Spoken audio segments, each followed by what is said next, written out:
Hello बच्चों, कैसे हैं आप लोग। उम्मीद है अच्छे ही होंगे। तो बच्चों, आज हम इस क्लास में Bihar board class 9th Hindi chapter 5 जिसका नाम है भारतीय चित्रपट मुख्य फिल्मों से सवाक फिल्मों तक। तो आज हम इस चैप्टर से रिलेटेड सभी प्रश्नों का सॉल्यूशन कराने वाले हैं। आइए देखते हैं। तो अभ्यास का जो पहला प्रश्न दिया गया है, तो पहला क्वेश्चन कह रहा है कि 19वीं और 20वीं सदी ने दुनिया को नई करिश्मे दिखलाए। लेखक ने किस करिश्मे का वर्णन विस्तार से किया है, बताइए। 19वीं और 20वीं सदी ने दुनिया को कई करिश्मे दिखलाए, तो लेखक ने किस करिश्मे का विस्तार पूर्वक वर्णन किया है। ये समझते हैं इसका आंसर। तो निबंधकार अमृतलाल नागर ने दुनिया में कई चमत्कार जैसे गैस की रोशनी, बिजली, टेलीफोन, जादू, रेल, मोटर हैं, ठीक ना। यहाँ ऐसे लिखना है, निबंधकार अमृतलाल नागर ने दुनिया में कई चमत्कार जैसे, इसको ऐसे लिखिएगा कि निबंधकार अमृतलाल नागर ने कहा कि कि दुनिया में कई चमत्कार जैसे गैस की रोशनी, बिजली, टेलीफोन, जादू, रेल, मोटर हैं, परंतु लेखक ने सिनेमा के आविष्कार को विस्तार से वर्णन किया है।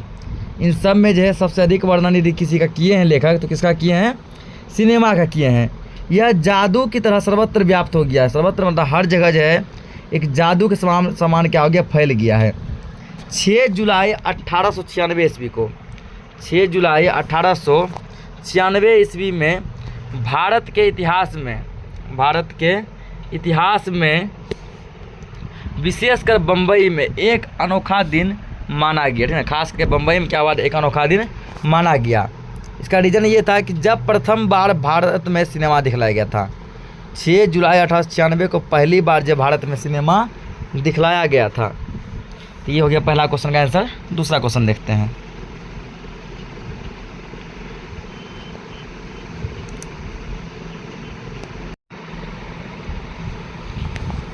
क्वेश्चन है कि भारतीय चित्रपट में मुख्य से सवाक फिल्मों तक के इतिहास को रेखांकित करते हुए दादा साहेब फाल्के का महत्व बतलाइए। दादा साहेब यानी कि बिना बोलने वाली फिल्मों से बोलने वाली फिल्मों तक इतिहास में दादा साहेब फाल्के का क्या योगदान रहा, वो आपको बताना है। तो भारतीय फिल्म जगत को विधिवत प्रारंभ करने वाले दादा साहेब फाल्के ही थे। भारत में फिल्म की शुरुआत किसने करवाई थी, तो दादा साहेब फाल्के ने। इसीलिए इन्हें भारतीय फिल्म का जगत कहा जाता है ना, जनक कहा जाता है। क्योंकि भारत में जो फिल्म की शुरुआत इन्होंने करवाई थी, इसलिए इसे क्या कहा जाता है, भारतीय फिल्म का जनक कहा जाता है। दादा साहेब फाल्के ने हरिश्चंद्र फीचर फिल्म का निर्माण कर फिल्म उद्योग प्रारंभ किए थे। यद्यपि इससे पहले भी एक फिल्म बनी थी जिसका नाम भक्त पुंडलिक था, ना। यानी हरिश्चंद्र फीचर फिल्म से जो पहले फिल्म बना था, उस फिल्म का क्या नाम था, भक्त पुंडलिक था, जो दादा साहेब फाल्के ने ही बनाई थी। वो फिल्म भी किसने बनाई थी, दादा साहेब फाल्के ने बनाई थी। इन्होंने कई फीचर फिल्म बनाकर फिल्म जगत को स्थायित्व प्रदान किया। इस प्रकार हम देखते हैं कि मुख्य फिल्मों के क्षेत्र में दादा साहेब ही छाए रहे। मुख्य फिल्मों के क्षेत्र में कौन छाए रहे, दादा साहेब ही छाए रहे। यद्यपि दूसरे लोग भी 1-2 फिल्म कोलकाता में बनाए। दादा साहेब के अलावा भी जो कुछ ऐसे लोग हैं जो कि एक आध फिल्म जो है कोलकाता में बनाए। निस्संदेह फिल्म जगत के जनक दादा साहेब फाल्के ही हैं और सवाक चित्रपट के निर्माण में भूमिका निभाई। और सवाक चित्रपट के निर्माण में भी क्या किया, अहम भूमिका निभाई। यहाँ तक इस क्वेश्चन का आंसर लिखना है। नेक्स्ट क्वेश्चन कह रहा है कि सावे दादा कौन थे। भारतीय सिनेमा में उनके योगदान को सुलझाइए। कि सावे दादा कौन थे और भारतीय सिनेमा में उसका क्या योगदान था, उसके बारे में बताइए। तो इसका आंसर लिखेंगे हम लोग कि भारत में चित्रपट काम को प्रारंभ करने वाले प्रथम व्यक्ति सावे दादा थे। चित्रपट काम को प्रारंभ करने वाले प्रथम व्यक्ति कौन थे, सावे दादा थे। लेखक का परिचय 1941 ईस्वी में विनायक की फिल्म संगम के लिखने के संदर्भ में हुई है, ठीक है। लेखक का उसे परिचय जो है 1941 में जब विनायक फिल्म लिखा जा रहा था उसके लिखने के संगम के क्षेत्र में हुआ है। अपने ज़माने के महत्वपूर्ण कैमरामैन थे वो, ठीक ना। साबे दादा कौन थे? अपने ज़माने के बहुत महत्वपूर्ण कैमरामैन थे। इन्हें भारतीय व्यवसाय का आदि पुरुष कहा जाता है। फ़ोटो डेवलप करने के संबंध में ये इंग्लैंड भी गए थे, ठीक है। फ़ोटो वगैरह काम सीखने के लिए या फिर करने के लिए ये इंग्लैंड भी गए थे। इन्होंने इनसे राष्ट्रीयकरण भी किए। ये क्या किया? राष्ट्रीयकरण किए। सीधे व्यक्ति थे, ठीक ना, बहुत नॉर्मल व्यक्ति थे। ये मत देखिए, सीधे व्यक्ति थे, इन्हें लिखना, छोड़िए, हटाइए, ठीक ना। क्या लिखना? इन्होंने इनसे राष्ट्रीयकरण भी किए। इसके बाद लिखना, इनकी फिल्म में नखखुरी आवाज़ थी। लघु चित्रपटों का निर्माण इन्होंने ही किया था। लघु मतलब छोटा फिल्म का निर्माण इन्होंने ही कराया था। इन्होंने 1936-37 में एक डॉक्यूमेंट्री फिल्म बनाई। इस प्रकार चित्रपट उद्योग को आगे बढ़ाने में महत्वपूर्ण योगदान निभाई। नेक्स्ट क्वेश्चन कह रहा है कि लेखक ने साबे दादा की तुलना में दादा साहेब फाल्के को क्यों भारतीय सिनेमा का जनक माना? स्पष्ट करें।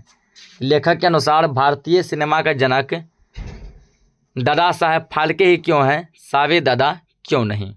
इसका आंसर देखिए। दादा साहेब फाल्के को साबे दादा की तुलना में भारतीय सिनेमा का जनक इसीलिए माना कि दादा साहेब फाल्के ने कई फीचर फिल्में बनाई और उन्होंने ही इस उद्योग की नींव जमाई है। एक फिल्म का जो प्रस्ताव किसी ने यदि रखा था तो वो दादा साहेब फाल्के ने ही रखा था। साबे दादा ने छोटी मोटी डॉक्यूमेंट्री फिल्में तो बहुत बनाई और पैसा भी अच्छा कमाया, और यदि पहली फीचर फिल्म भक्त पुंडलिक उन्हीं की बनाई सिद्ध हो तो भी उनकी अपेक्षा दादा साहेब फाल्के को ही फिल्मों का जनक मानना उचित होगा। कहता पहला जो फिल्म बना था सबसे पहला भक्त पुंडलिक, यदि हम लोग मान लें यह फिल्म जो है साबे दादा की है, तब भी जो ना फीचर फिल्म का जनक जो यदि किसी को माना जाएगा तो वो दादा साहेब फाल्के को ही माना जाएगा, क्योंकि फाल्के ने कई फीचर फिल्में बनाई और फिल्मी उद्योग को उद्योग के रूप में स्थापित किया। नेक्स्ट क्वेश्चन दिया गया है, भारतीय सिनेमा के विकास में पश्चिमी तकनीकी के महत्व को रेखांकित करें। भारतीय सिनेमा के डेवलप होने में पश्चिमी देश का तकनीक किस प्रकार काम आया उसके बारे में बताना है। तो आंसर लिखेंगे, सिनेमा का आविष्कार भी पश्चिम में ही हुआ था। सिनेमा का आविष्कार कहाँ से हुआ था? पश्चिमी देश में ही हुआ था। वह पश्चिम से भारत आया तो जाहिर सी बात है कि तकनीक पश्चिम का ही होगा। सिनेमा कहाँ से कहाँ आया? पश्चिम से भारत देश आया तो तकनीक तो उसका होगा ही। फ्रांस के ल्यूमेयर ब्रदर्स के एजेंट ने 19वीं सदी के इस जिंदा तिलस्मात को दिखलाने के लिए भारत लाए थे। इस चीज़ों को दिखाने ल्यूमेयर ब्रदर्स ने, ठीक ना, ल्यूमेयर ब्रदर्स के एजेंट ने फ्रांस से क्या किया था? इस मशीन को जो ना दिखलाने के लिए भारत लाया था। बम्बई के अलावा कोलकाता में भी मिस्टर स्टीवेंसन नाम के एक अंग्रेज सज्जन ने स्टार थिएटर की स्थापना की। तो स्टार थिएटर की स्थापना किसने की थी? मिस्टर स्टीवेंसन ने, जो कौन थे? एक अंग्रेज थे। स्थापना करके फिल्मी धंधा को बढ़ावा दिया। उस ज़माने में इसे वायोस्कोप के नाम से जाना जाता था। उस ज़माने में जो थिएटर को वायोस्कोप के नाम से जाना जाता था। बम्बई कोलकाता की इन विदेशी कंपनियों ने भारत के अन्य नगरों में भी चलती फिरती तस्वीरों के तमाशा दिखाने आरंभ किए थे, ठीक है, आरंभ किए थे। फिर यहाँ सीखेंगे, साबे दादा ने इंग्लैंड एवं फ्रांस के सिनेमेटोग्राफी विशेषज्ञों से तकनीक हासिल की, ठीक ना। क्या कि इंग्लैंड और फ्रांस के लोगों से सिनेमेटोग्राफी से क्या क्या तकनीक को सीखा, टेक्नोलॉजी को सीखा। साबे दादा ने ल्यूमियर ब्रदर्स से प्रोजेक्टर फ़ोटो डेवलप करने की मशीन खरीदकर भारत में इस धंधे का एक तरह से राष्ट्रीयकरण कर उसे सामान्य जन वस्तु बना दिया, ठीक ना, एक नॉर्मल वस्तु बना दिया। नेक्स्ट क्वेश्चन दिया गया है, अपने शुरुआती दिनों में सिनेमा आज की तरह किसी कहानी पर आधारित नहीं होते थे, क्यों? अपनी कल्पना से उत्तर दीजिए, अपनी कल्पना से उत्तर दीजिए। इसका आंसर है, अपने शुरुआती दिनों में सिनेमा आज की तरह किसी कहानी पर आधारित इसीलिए नहीं होते थे क्योंकि तकनीक विकसित नहीं था जो सबको समेट कर एक फीचर फिल्म दिखला सके, ठीक है ना। इतना तकनीक नहीं था, इतना टेक्नोलॉजी नहीं था जो सबको समेट कर एक फीचर फिल्म दिखला सके। कहानी में पात्र होते हैं, कहानी में क्या होता है, पात्र होता है, संवाद होता है, पात्र से चरित्र में बदलता है, पात्र का क्या होता है, चरित्र दिखाया जाता है। इस कारण से छोटी छोटी तस्वीरें ही दिखाई जाती थी, वह भी मूक मतलब कि बिना आवाज़ का। किसी में समुद्र स्नान के दृश्य दिखलाए गए तो किसी में कारखाने से छूटते हुए मजदूरों का दृश्य दिखलाया गया। ऐसे ही जीवन की हल्की फुल्की झांकियाँ देखकर लोग बड़े ही खुश रहते थे, ठीक है। उस समय का फिल्म में जो कुछ इस टाइप का नॉर्मल सा घटना दिखाया जाता था। नेक्स्ट क्वेश्चन है, भारत में पहली बार सिनेमा कब और कहाँ दिखाया गया था? भारत में पहली बार सिनेमा कब दिखाया गया था और कहाँ पर दिखाया गया था? तो 6 जुलाई 1896 को बम्बई के, ठीक है, बम्बई के जो कि आज वर्तमान में प्रिंस ऑफ वेल्स म्यूजियम की इमारत और उसके पास की चौराहे पर काले घोड़े की मूर्ति खड़ी है, ठीक ना। आज के समय में प्रिंस ऑफ वेल्स की इमारत और उसके पास की चौराहे पर काले घोड़े की मूर्ति खड़ी है। उसके आसपास की उस ज़माने का वाटसन होटल था, उस ज़माने में वहाँ क्या था, उसके आसपास एक वाटसन होटल था, वहीं पर भारत का पहला सिनेमा प्रदर्शन हुआ था, ठीक ना। 6 जुलाई 1896 ईस्वी को बम्बई के वाटसन होटल में क्या हुआ था, तो पहला सिनेमा दिखाया गया था। बम्बई का वाटसन होटल जो कि आज प्रिंस ऑफ वेल्स म्यूजियम की इमारत और उसके पास की चौराहे पर काले घोड़े की मूर्ति खड़ी है। नेक्स्ट क्वेश्चन है, सिनेमा दिखलाने के लिए अखबारों में क्या विज्ञापन निकला? इस विज्ञापन का बम्बई की जनता पर क्या असर पड़ा? अखबार में जो प्रचार कराया गया था वो प्रचार क्या था?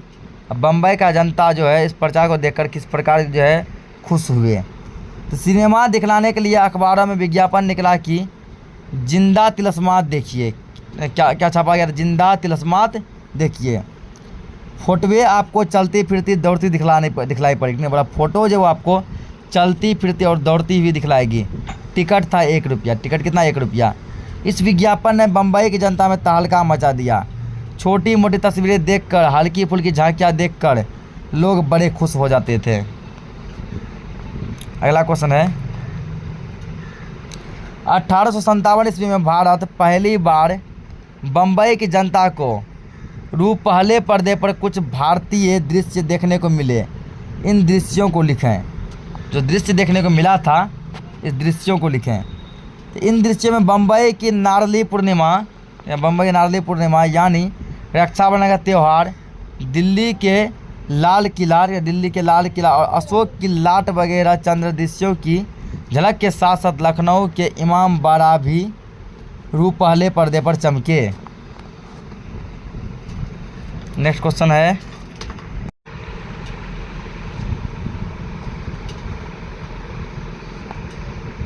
क्वेश्चन कह रहा है, भारत में फिल्म उद्योग किस तरह स्थापित हुआ? इसकी स्थापना में किन किन व्यक्तियों ने योगदान दिया? भारत में जो फिल्म उद्योग कैसे स्थापित हुआ, इसकी स्थापना में कौन कौन योगदान दिए? इसका आंसर देखेंगे। भारत में फ्रांस के ल्यूमेयर ब्रदर्स के एजेंट द्वारा, भारत में फ्रांस लिखेंगे यहाँ पे से, भारत में फिल्म फ्रांस के ल्यूमेयर ब्रदर्स के एजेंट द्वारा दिखलाने के बाद कई विदेशी कंपनियों ने बम्बई, कोलकाता तथा भारत के अन्य नगरों में चलती फिरती तस्वीरों के तमाशे दिखाने आरंभ कर दिए थे। ये कंपनियां अपने प्रोजेक्टर और फिल्में लेकर विभिन्न नगरों में जाती थी और विज्ञापन के सहारे उस प्रदर्शन को दिखाती थी। भारत में इस नए काम को शुरुआत करने वाले जो पहले व्यक्ति थे वो सावे दादा थे। कौन थे? सावे दादा थे, ठीक ना। उसके बाद यहाँ से लिखेंगे उसके बाद दादा साहब फाल्के ने इन्हें फिल्म उद्योग का रूप दिया। दादा साहब फाल्के ने क्या किया? इसको फिल्म उद्योग का रूप दिया। इस क्रम में J.F. मादन ने मादन थिएटर की स्थापना कर इसके विकास में योगदान दिया। 30वें दशक में सबसे महान फिल्म हस्ती बाबूराव पेंटर थे, ठीक है। हस्ती बाबूराव पेंटर थे। आज के सुप्रसिद्ध निर्माता निर्देशक श्री वही शांताराम, स्वर्गीय बाबूराम पेंडारकर, भालजी पेंडारकर तथा स्वर्गीय मास्टर विनायक आदि फिल्मी हस्तियों के वे गुरु थे। यहाँ तक इसको लिखना है। नेक्स्ट क्वेश्चन है, क्वेश्चन कह रहा है J.F. मादन का भारतीय फिल्मों के विकास में योगदान को रेखांकित करें कि इसका क्या योगदान था। आंसर लिखना है, बम्बई की तरह कोलकाता में एक पारसी व्यवसायी J.F. मादन, जिन्होंने मादन थिएटर नामक सुप्रसिद्ध संस्था की स्थापना की थी। सन 1917 ईस्वी में एल्फिंस्टन बायोस्कोप कंपनी नामक फिल्म संस्था चलाई और दादा साहब फाल्के की तरह ही वे भी फीचर फिल्म बनाने लगे, ठीक है ना। ये भी यानी कि J.F. मादन भी क्या करने लगे, फीचर फिल्म बनाने लगे। इस तरह सन 1913 से 1920 ईस्वी तक फिल्मों में क्रमशः पौराणिक कथानक ही अधिकतर होते थे। पुराने कथा को अधिकतर फिल्म में दिखाया जाता था, जिस पर J.F. मादन ने कई फिल्में बनाई। इसकी सभी फिल्में बॉक्स ऑफिस पर खूब सराही गई, मतलब कि पूरा हिट हुआ। 1930 में मादन ने बोलती फिल्म श्री पर हाथ बनाई थी ना, जिसमें कि आवाज़ था। ये तो था यहाँ पे क्वेश्चन आंसर। अब थोड़ा ग्रामर सेक्शन से क्वेश्चन को देखते हैं। तो भाषा की बात में पहला क्वेश्चन दिया है, निम्नलिखित मुहावरों के अर्थ लिखिए। मुहावरा क्या लिखना, अर्थ लिखना है। जिसमें पहला मुहावरा है दांतों तले उंगली दबाना, इसका अर्थ होता है आश्चर्यचकित होना, आश्चर्यचकित होना। अगला श्री गणेश करना, इसका मतलब हुआ आरंभ करना। श्री गणेश करने का मतलब क्या होता है, आरंभ करना, ठीक ना। तो दो ही मुहावरा दिया गया था, या आप लोग अपना बुक में देख लीजिएगा, और यदि मुहावरा होगा तो उसका आप लोग जो है ना आंसर लिख लीजिएगा। अगला क्वेश्चन है, निम्नलिखित शब्दों का संधि विच्छेद करें। क्या करना है हमको, संधि विच्छेद करना है, यानी कि इसको दो भागों में तोड़ना है। संगम, सम प्लस गम। विद्यालय, विद्या प्लस आलय। स्वागोत्सव, स्वागोत्सव सु प्लस आगत प्लस उत्सव। हरिश्चंद्र, हरीश प्लस चंद्र। विश्वविद्यालय, विश्वविद्या प्लस आलय। विश्व प्लस विद्या प्लस आलय। अगला है प्रत्यय बताइए। प्रत्यय वे शब्द होते हैं जो किसी शब्दांश, प्रत्यय वे शब्दांश होते हैं जो किसी शब्द के अंत में लगाया जाता है। जैसे बम्बैया, लास्ट में क्या रहेगा, या। स्वर्गीय, ये। अच्छाई, आई। व्यक्तित्व, त्व। चश्माधारी, धारी, ठीक ना। ये सब क्या प्रत्यय हैं। अगला क्वेश्चन दिया है कि निम्नलिखित शब्दों का लिंग निर्णय करें, मतलब कौन स्त्रीलिंग है कौन पुल्लिंग है ये बताना है। लिंग निर्णय करते हुए वाक्य बनाइए अथवा वाक्य प्रयोग द्वारा लिंग स्पष्ट कीजिए। टेलीफोन, टेलीफोन आया है, ये पुल्लिंग शब्द है। आँख, उसने आँख मारी, तो आँख स्त्रीलिंग शब्द है। सिनेमा, सिनेमा दिखाया गया, सिनेमा पुल्लिंग शब्द है। टिकट, टिकट 1 रुपया था, पुल्लिंग शब्द। होटल, वह वाटसन होटल में ठहरा था, होटल भी पुल्लिंग शब्द। फिल्म, दीपक की फिल्म अच्छी साबित हुई, स्त्रीलिंग। व्यवसाय, अनिल का कपड़े का व्यवसाय है, ये भी पुल्लिंग, ठीक ना। नेक्स्ट है, निम्नलिखित शब्दों के उपसर्ग बताइए।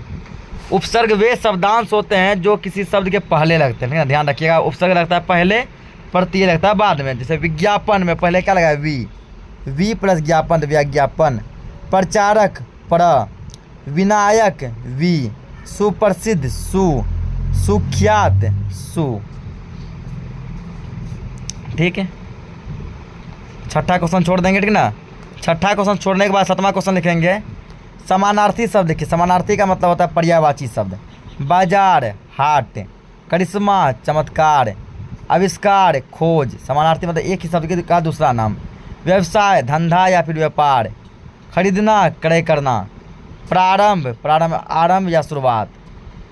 तो इस प्रकार जो है चैप्टर का संपूर्ण क्वेश्चन आंसर और संपूर्ण ग्रामर सेक्शन खत्म हो गया। तो मिलेंगे हम लोग नेक्स्ट चैप्टर में, तब तक के लिए बाय बाय।